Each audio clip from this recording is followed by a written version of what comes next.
The Great Unfollowing. I've reached that place where I don't believe a single word anymore.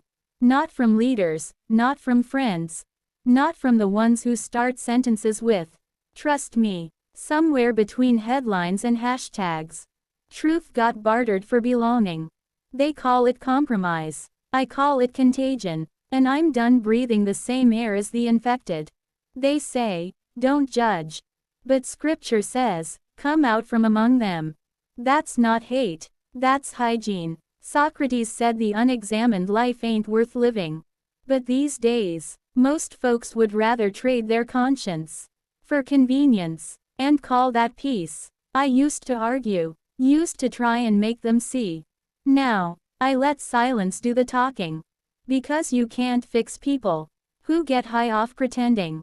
I've started ignoring the ones who twist truth like it's origami, folding it into shapes that fit their comfort zone. They think that's wisdom. It's cowardice wrapped in vocabulary. And no, I don't owe them conversation. I don't owe them energy. I don't owe them a seat at my table. Just because they're loud. There's this verse that says, "Let the dead bury their dead."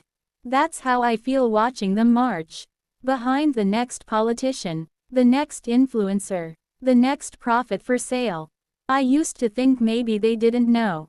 But nah, ignorance this deep isn't accidental. It's curated. It's a subscription service. Auto-renewal of self-deception.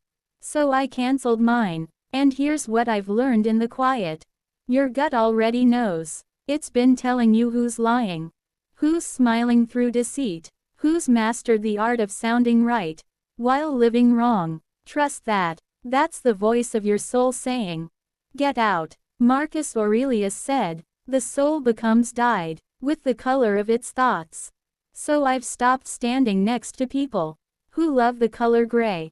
They can have their half-truths, their moral math, their plastic empathy. I'm not calculating anymore. You do you. Keep scrolling, keep swallowing whatever the feed serves next. As for me, I'm unfollowing the world, not out of hate, out of clarity, because when lies become the language, silence becomes a dialect of the divine. And I speak that now, fluently.